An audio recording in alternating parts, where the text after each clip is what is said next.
Early queen moves. For some players, especially beginners, openings like the Wayward queen attack are the bane of their existence. So this is going to be a video on what exactly you should be thinking and doing when your opponent brings their queen out early, and we'll be going through plenty of different examples, starting with this one, the classic Wayward queen attack. And the first principle I'm going to introduce when your opponent brings their queen out early is going to be look what is under attack. For example, in this position, what exactly is the queen attacking? The answer would be 2 pawns. If you didn't realize this, you may play something like g6. This is a move that can be very good in similar lines, but in this particular line, considering the e5 pawn is undefended, they can capture with check and win your rook. So our first principle when our opponent brings the queen out early is make sure you know what your opponent is attacking. So now that we've identified what's under attack, the question that we need to ask is what needs to be defended. Currently, this pawn is defended by our king, but this pawn isn't defended by anything and is hanging, which means the best move is going to be something like knight c6. So first we looked at what was under attack, next we defended whatever needed to be defended. Now it's time to introduce our third principle, which is gaining time by attacking the enemy queen. After all, the reason why bringing your queen out early isn't good is because the queen is so valuable that by simply targeting it while you develop gives you extra time. So we'll need to make sure to do that to our opponent. Let's say your opponent plays for a scholar's mate with bishop c4. Now it's our turn, and we'll once again go through our 3 principles. First, we need to identify what's under attack. That would be our pawn on e5 and our pawn on f7. Next, we're going to identify what needs to be defended. Our e-pawn is defended by our knight. Our f-pawn, on the other hand, is only defended by our king, so we need to defend against checkmate. Now, we could bring our queen out and defend, but remember a third principle, we need to gain time by attacking our opponent's queen.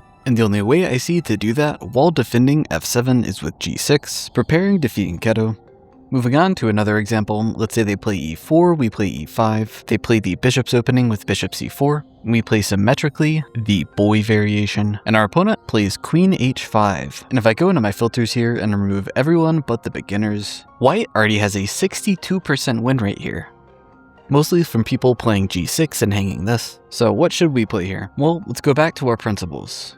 First of all, let's identify what's under attack. That would be our pawn on e5 and then our pawn on f7. Principle number 2, what needs to be defended?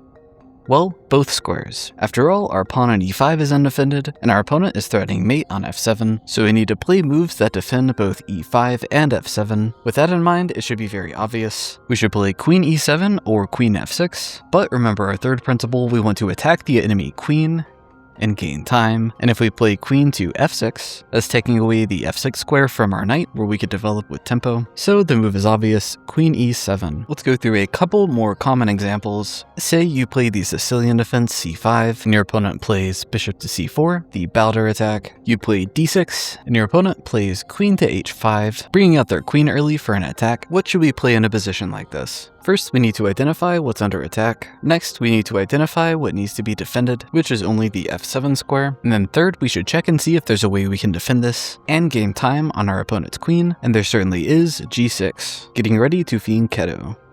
For the final example, we'll go over a classic opening where your opponent brings the queen out early, the Scandinavian Defense, where most players will recapture their pawn back with their queen. We'll of course start by identifying what's under attack, our a-pawn, our g-pawn, and our d-pawn. There are also a handful of checks we should probably consider, but none look particularly dangerous, and none of our pawns which are under attack seem to need any defense right now. So our next concern is going to be finding a way to gain time by attacking the enemy queen. And while there are a couple of ways to do this, the most natural and by far the best is going to be knight c3. Now say they play queen a5, considered the main line of the Scandinavian defense. Nothing particularly needs to be defended, so our focus should be on gaining time by attacking the enemy queen. One way to do this would be by playing b4, the Leonhard gambit, sacrificing a pawn in order to gain time on your opponent's queen. And this is a great move, but another more common way to do it is going to be developing our dark bishop to d2 after playing something like d4. Say they play knight f6. Here, bishop d2 would be a great move, again gaining time by attacking our opponent's queen. Say they retreat their queen to f5. Here, a great move would be bishop d3, again gaining time by attacking the enemy queen. Make sure to leave a like if you found this video helpful.